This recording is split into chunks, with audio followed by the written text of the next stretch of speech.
मैं सच्ची कहानियाँ सुनाना पसंद करता हूँ, झूठ बोलने से बचता हूँ। मैं आपको 3-4 छोटी छोटी कहानियाँ सुना रहा हूँ। ये सारी कहानियाँ सच्ची हैं, 1-1% सच्ची हैं, पर मैं किसी का नाम नहीं लूँगा। जिनकी कहानी है उनका नाम नहीं लूँगा, उनकी प्राइवेसी का मामला है। पर हाँ, सच्ची कहानियाँ हैं। अच्छी बात है कि इन कहानियों के किरदार हम लोग नहीं बने, ईश्वर करे हम कभी ना बने, लेकिन कहानियाँ सच्ची हैं। जब मैं दिल्ली आया था 1990 में, मैं हरियाणा के एक शहर से, भिवानी से दिल्ली आया था पढ़ने के लिए।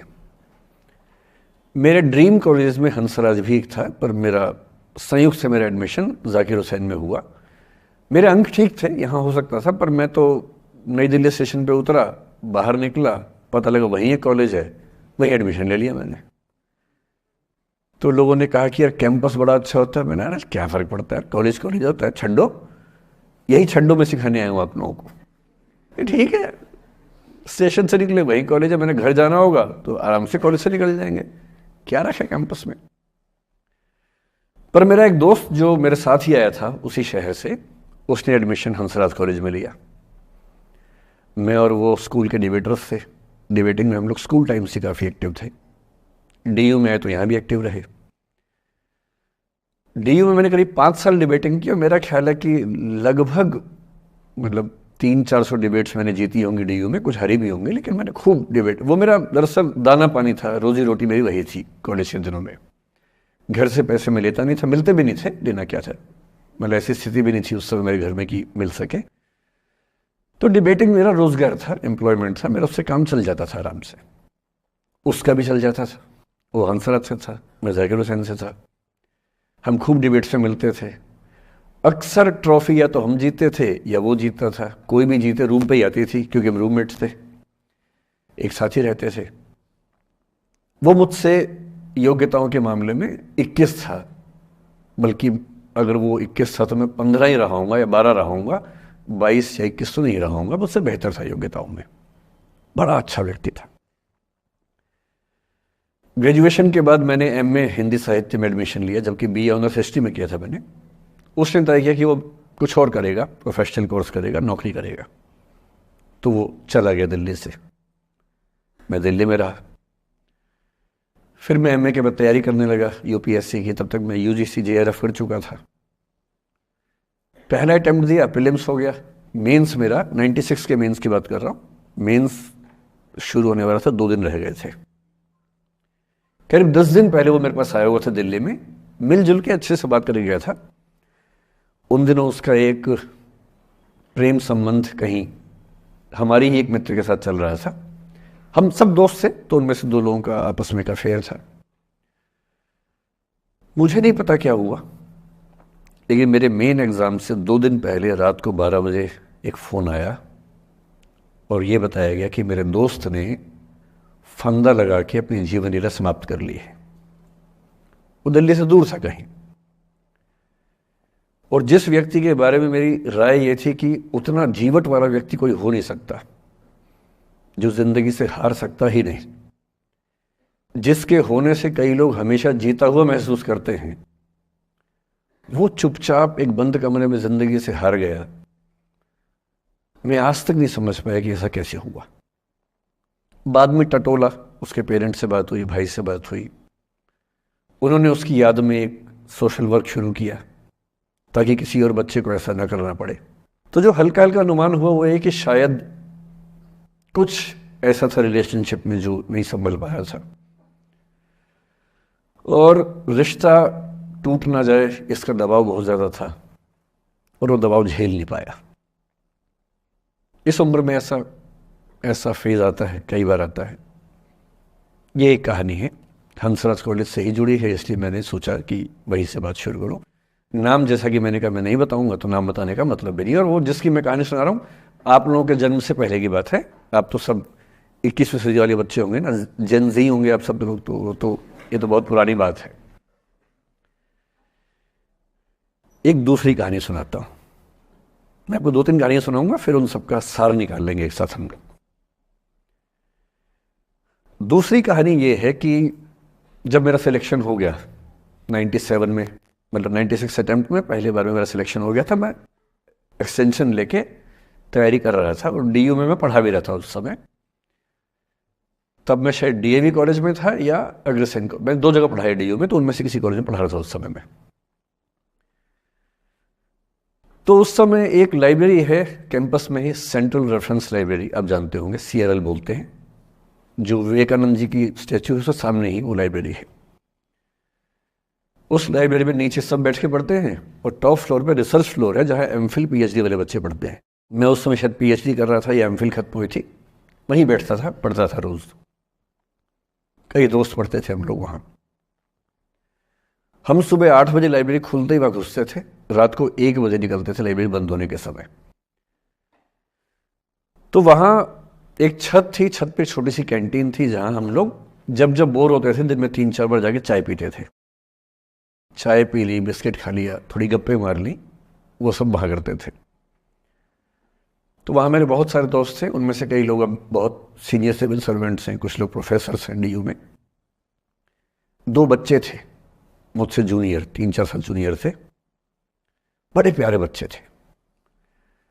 मुझे उस समय तक पढ़ाई लिखाई का शौक अच्छा खासा हो गया था, तो वो रोज मेरे साथ बैठते थे केवल बात करने के लिए, किसी मुद्दे पर बहस करनी है तो बहस होती थी, समझते थे। फिर मुझे पता लगा कि वो दोनों रिलेशनशिप में हैं, रिश्ते में हैं, दोनों ने शादी भी कर ली। उनकी योजना डीयू में पढ़ाने की थी या सिविल सर्विस की भी थी, शायद पता नहीं। मेरा इंटरेक्शन बहुत ज़्यादा उसके बाद रहा नहीं उनसे, क्योंकि मैं सर्विस में चला गया था। इतने जिज्ञासु बच्चे थे दोनों, इतने जिज्ञासु कि उनसे मिलकर तबीयत खुश हो जाती थी, कि हर चीज़ जानने का मन करता था उनका, हर विषय पढ़ने का मन करता था। एकदम जीवन से भरे हुए बच्चे, आंखों में चमक ऐसे। फिर दोनों की शादी हुई तो मैं शादी में जा नहीं पाया, क्योंकि मेरा रिश्ता सिर्फ लाइब्रेरी में 1 घंटा गप मारने वाला था, उससे ज़्यादा था नहीं रिश्ता उनके साथ। फिर सुनता रहता था कि मैं सब बढ़िया चल रहे, पढ़ाई कर रहे हैं, तैयारी कर रहे हैं। इंटरकास्ट मैरिज की उन लोगों ने, खूब हंगामा हुआ, दोनों घर में तलवारें खिंच गई, किसी तरह से तलवारें संभाली गई, मैनेज हुआ, दोनों साथ रहने लगे।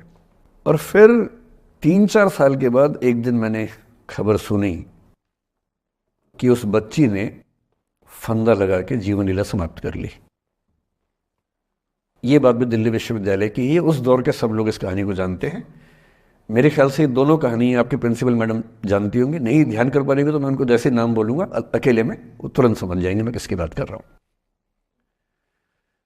मैं आज तक नहीं समझ पाया कि ऐसा क्या हुआ होगा। तो बाद में अनुमान जो हुआ वो ये, इंटरकास्ट मैरिज, परिवार का दबाव, समाज का दबाव, आपस के दबाव, टॉक्सिक रिलेशनशिप, अंत में उस दबाव को न झेल पाना और जीवन समाप्त कर देना, ये हुआ। ये 2 घटनाएं हैं। एक तीसरी घटना ये है कि दिल्ली में आज से 25 साल पहले घटना घटी। आप लोग तब बस पैदा हुए होंगे, घुटनों में चल रहे होंगे, या उससे 5-7 साल पहले की बात रही होगी। ये घटना दिल्ली के सब सीनियर लोग जानते हैं, जिनकी उम्र 35-40 साल है वो सब जानते हैं इस घटना को। मोबाइल फोन में वीडियो नया नया आया था उस समय। अब तो आपके हर फोन में वीडियो है, अब तो सामने भी है, ताकि आप वैसा वाला मुंह बना के सेल्फी खिंचवा सके। पाउट बोलते हैं ना, मैं उसको देसी भाषा में सूअर जैसा मुंह बोलता हूं, और वैसा ही बनता भी है, क्यूट क्यूट सा सूअर जैसा मुंह बना के लोग सेल्फी खिंचवाते हैं, उसको बोलते हैं पाउट। तब तो कैमरा फोन में पहली बार आया था, तब लोग अभ्यस्त नहीं थे। अब जैसे आप लोग कितने अभ्यस्त होंगे, हम भी होने लग गए।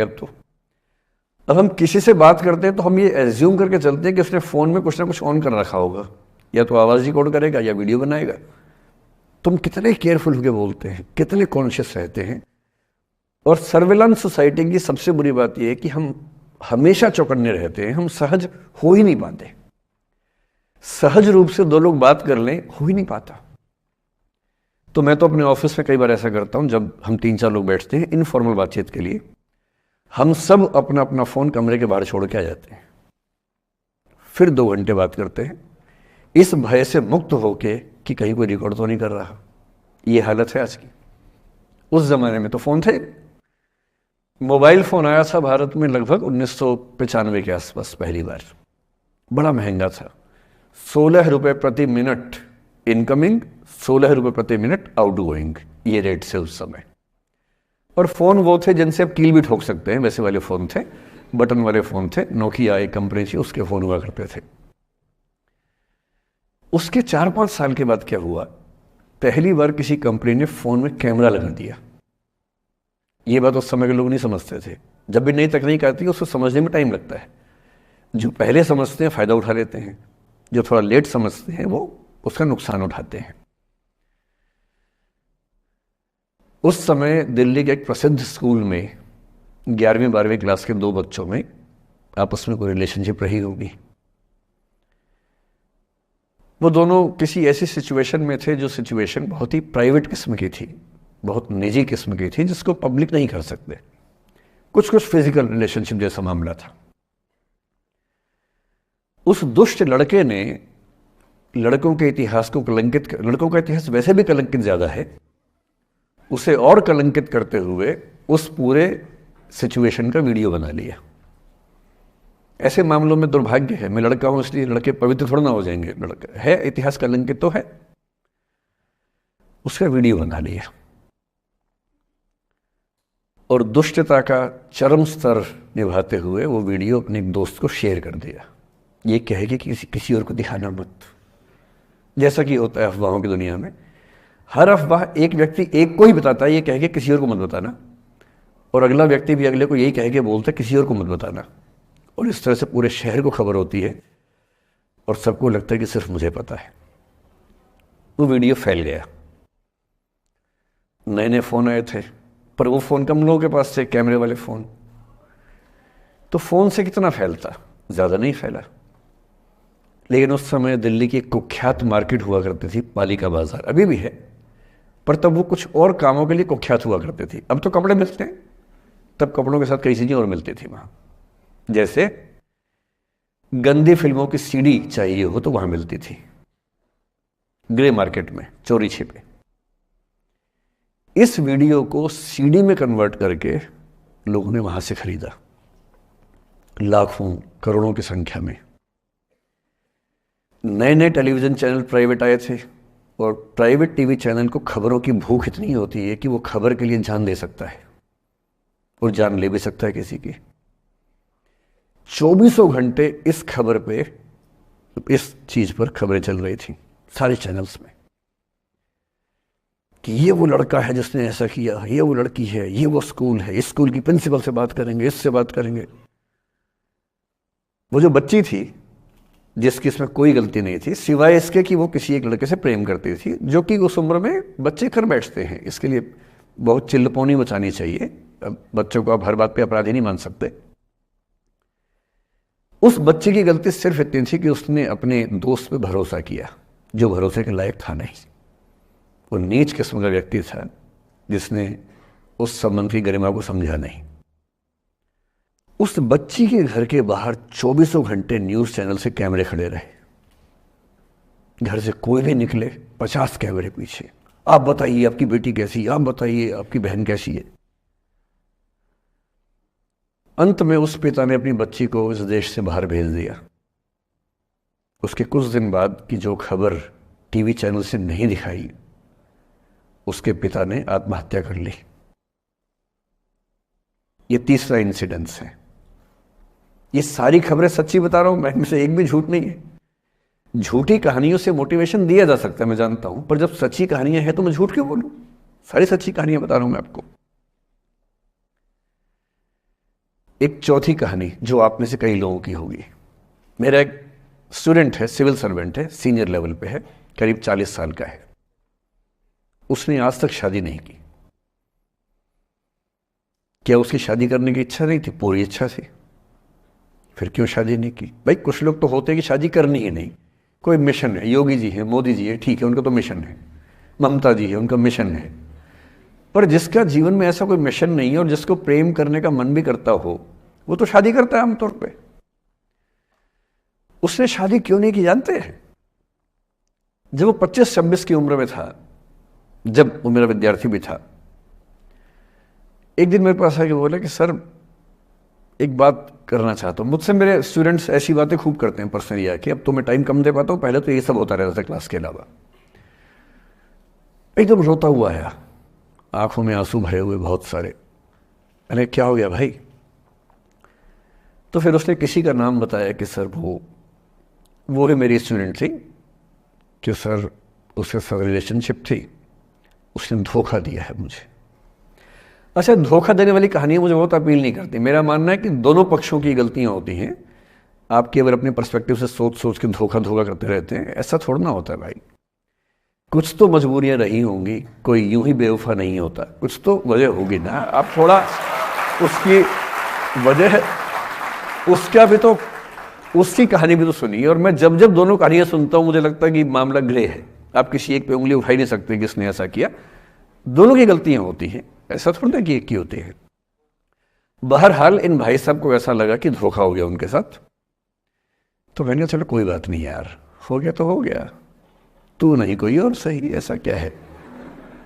इतनी बड़ी दुनिया है, 8 अरब की आबादी अब है, उस समय भी 6-7 अरब तो थी। मैंने कहा 3.5 अरब 350 करोड़ में कोई तो होगी तुम्हारे लिए, ऐसा क्या है, कोई और देखेंगे।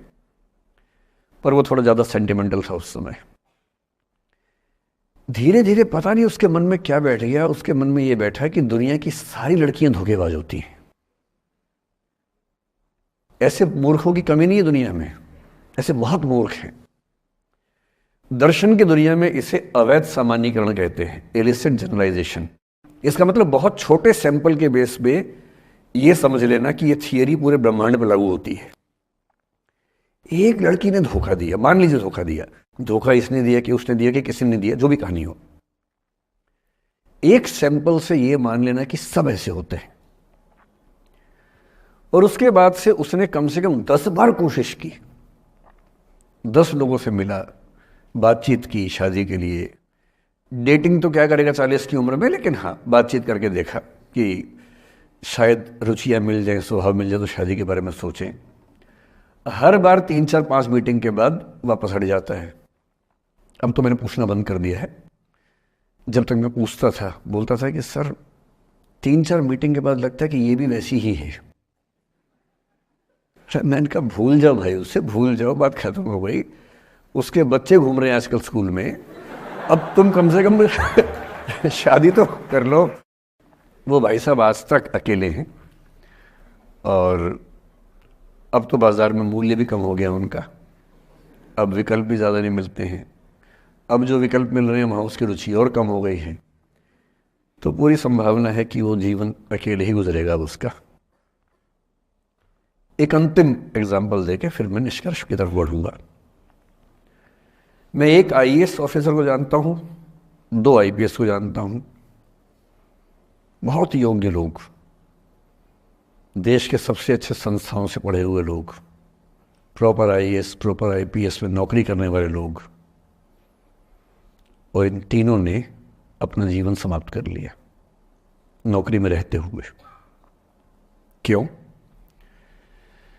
क्योंकि नौकरी और घरेलू जो दुविधाएं थी उनको झेल नहीं पा रहे थे, ना झेल पा रहे थे, ना भूल पा रहे थे, लेट गो नहीं कर पाए तो गिव अप कर दिया।